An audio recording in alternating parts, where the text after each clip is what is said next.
வணக்கம். மற்றொரு பதிவில் இணைந்திருக்கின்றோம். ஈரானுடன் நடைபெறும் போர்நிலை நீடித்து வரும் நிலையில் ஈரானுடன் தொடர்புடைய ஆயுதக் குழுக்கள் ஈராக்கில் உள்ள அமெரிக்க தூதரகங்கள் மற்றும் வசதிகளை குறிவைத்து இரவில் 2 தாக்குதல்கள் நடத்தியதாக அமெரிக்க ராஜாங்க திணைக்களம் நேற்றைய தினம் தெரிவித்திருந்தது. எங்கள் தூதரகத்தை இலக்கு வைத்து மேற்கொள்ளப்பட்ட இந்த அதிர்ச்சிகரமான பயங்கரமான தாக்குதல்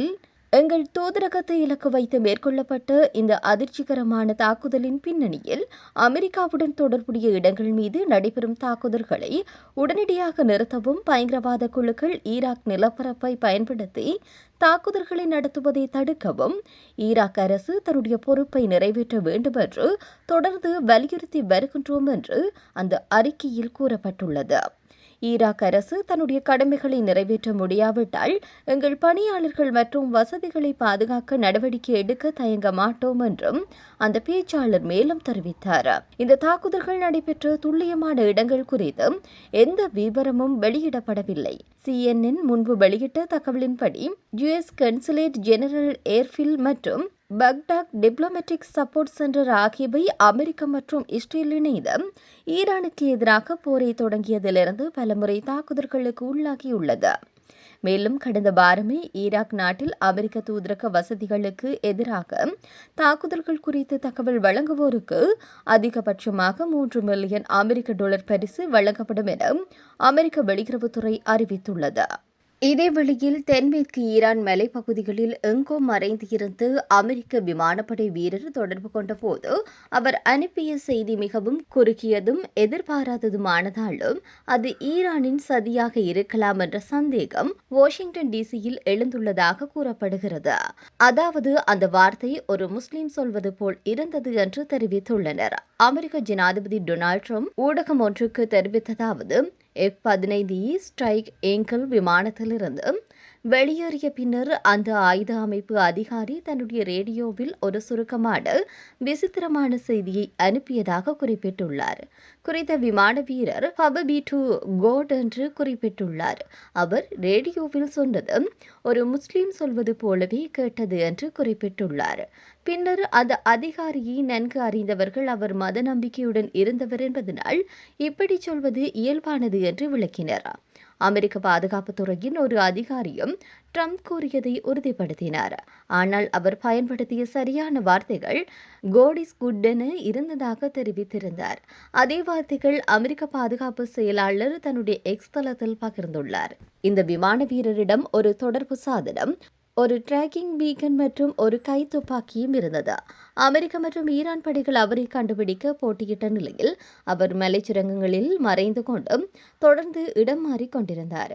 ஒரு கட்டத்தில் 7000 அடி உயரமுள்ள மலைச்சரிவை ஏறியும் அவரை தேடி வந்த படைகளுக்கு முன்னிலையில் இருக்க முயன்றார். 24 மணி நேரத்திற்கு மேலாக அவருடைய இருப்பிடம் அமெரிக்காவிற்கே தெரியாமல் இருந்தது. சென்ட்ரல் இன்டெலிஜென்ஸ் ஏஜென்சி சிறப்பு திறன்களை பயன்படுத்தி மலைப்பகுதிகளில் நகர்ந்து கொண்டிருந்த அவரை கண்டறிந்ததாக த நியூயார்க் டைம்ஸ் தெரிவித்துள்ளது. அவருடைய துல்லியமான இருப்பிடம் உறுதிப்படுத்தப்பட்டதும் அந்த தகவல் வெள்ளை மாளிகை, பென்டகன் மற்றும் அமெரிக்க ராணுவத்துடன் பகிரப்பட்டிருந்தது. பின்னர் சனிக்கிழமை இரவு ஒரு சிறப்பு படைக்குழு அந்த இடத்திற்கு அருகில் அனுப்பப்பட்டிருந்தது. ஏப்ரல் 3 அன்று இரட்டை என்ஜின் கொண்ட F-15E ஸ்ட்ரைக் ஏங்கிள் போர் விமானம் தென்மேற்கு ஈரானில் சுட்டு வீழ்த்தப்பட்டது. விமானி உடனடியாக மீட்கப்பட்டார். ஆனால் ஆயுத அமைப்பு அதிகாரியை தேடும் பணிகள் 2 நாட்கள் நீடித்திருந்தது.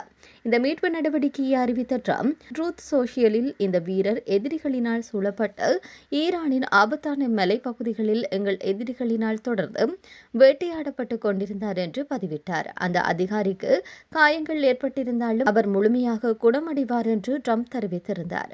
மீட்புக் குழுவில் எவருக்கும் உயிரிழப்பு அல்லது காயம் ஏற்படவில்லை. மேலும் எதிரி நாட்டின் ஆழமான பகுதியிலிருந்து 2 அமெரிக்க விமானிகள் தனித்தனியாக மீட்கப்பட்ட முதல் நிகழ்வு இதுவாகும் என்று ட்ரம்ப் இந்த நடவடிக்கையை வர்ணித்திருக்கின்றார். இதே நேரத்தில் அமெரிக்க முன்னாள் ஜனாதிபதி ஹார்முஸ் நீரிணையை மீண்டும் திறக்காவிட்டால் ஈரானின் ஆற்றல் நிலையங்களை தாக்குவோம் என மிரட்டியதை அடுத்து ஞாயிற்றுக்கிழமை உலகளாவிய எண்ணெய் விலைகள் உயர்ந்துள்ளதாக தகவல் வெளியாகியுள்ளது. உலகளாவிய அளவுகோலாக கருதப்படும் பிராண்ட் கச்சா விலை 1.4% உயர்ந்து 110.6 அமெரிக்க டாலராக உயர்ந்தது. அமெரிக்க கச்சா எண்ணெய் விலையானது 1.8% உயர்ந்து $113.6 உயர்ந்துள்ளது. ஈரானின் செவ்வாய்க்கிழமை மின் உற்பத்தி நிலைய தினமும் நரக தினமும் ஒரே நாளில் கொண்டாடப்பட உள்ளது. இதேபோல் வேறு எதுவும் இருக்காது என்று கடுமையான வார்த்தைகளில் ட்ரம்ப் எச்சரித்தார். அதன்பின் சில மணி நேரங்களில் அவர் புதிய காலக்கெடு ஒன்றை அறிவித்தார். செவ்வாய்க்கிழமை இரவு 8 மணியன்று ஞாயிற்றுக்கிழமை பிற்பகல் சமூக ஊடகத்தில் பதிவு செய்தார். இதற்கு பதிலளித்த ஈரானின் மூத்த அதிகாரி ஒருவர், போரால் ஏற்பட்ட சேதங்களுக்கு முழுமையான இழப்பீடு வழங்கப்படும் வரை அந்த நீர்நிலை மீண்டும் திறக்கப்படாது என்று தெரிவித்திருந்தார். முன்னதாக மார்ச் மாதம் 21ஆம் தேதி அன்று ட்ரம்ப் ஈரானுக்கு 2 நாள் காலக்கெடு வழங்கியிருந்தார். ஆனால் பின்னர் அந்த காலக்கெடுவை ஏப்ரல் மாதம் 6 வரை நீடித்தார். இந்த நிலையில் கடந்த வாரம் ஹார்முஸ் நீரிணை அமெரிக்காவிற்கு அவசியமில்லை என்று ட்ரம்ப் கூறியிருந்த நிலையில் தற்போது அவர் வெளியிட்டுள்ள இந்த மிரட்டல் அதற்கு முற்றிலும் மாறுபட்டதாக பார்க்கப்படுகின்றது. இதேவேளையில் கடந்த 24 மணி நேரத்தில் ஹார்முஸ் நீரிணை வழியாக 15 கப்பல்கள் ஈரானின் அனுமதியுடன் கடந்து சென்றதாக ஃபார்ஸ் நியூஸ் ஏஜென்சி தெரிவித்துள்ளது. ஆனால் போர் தொடங்குவதற்கு முன் இந்த நிலைமையை ஒப்பிடும் போது கப்பல் போக்குவரத்து இன்னும் 90% குறைந்துள்ளது என்று கூறப்படுகிறது. ஈரான் அதிகாரிகள் சிலர், குறிப்பாக வெளியுறவுத்துறை அமைச்சர் அப்பாஸ் ஆரக்சி, இந்த முக்கியமான கடல்வழி முழுமையாக மூடப்படவில்லை என்றும் அது எதிரி நாடுகளுக்கு மட்டும் மூடப்பட்டுள்ளது என்று பலமுறை தெரிவித்தார்.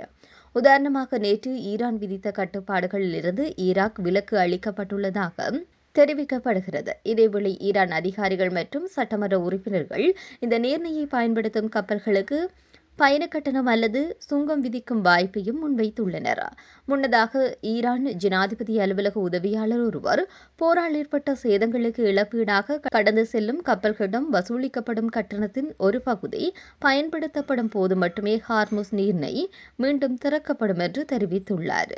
இதேவேளையில் உலகளாவிய எரிசக்தி கடத்தல் பாதைகள் குறித்து கடுமையான எச்சரிக்கையை ஈரானின் உச்சத்தலைவரின் மூத்த ஆலோசகர் ஒருவர் வெளியிட்டுள்ளார். அமெரிக்கா மற்றும் இஸ்ரேல் மேலும் பதற்றத்தை அதிகரித்தால் ஹார்முஸ் நீரிணையை தாண்டியும் முக்கிய கடல் வழித்தடங்கள் இலக்காக கொள்ளப்படலாம் என்று அவர் தெரிவித்தார்.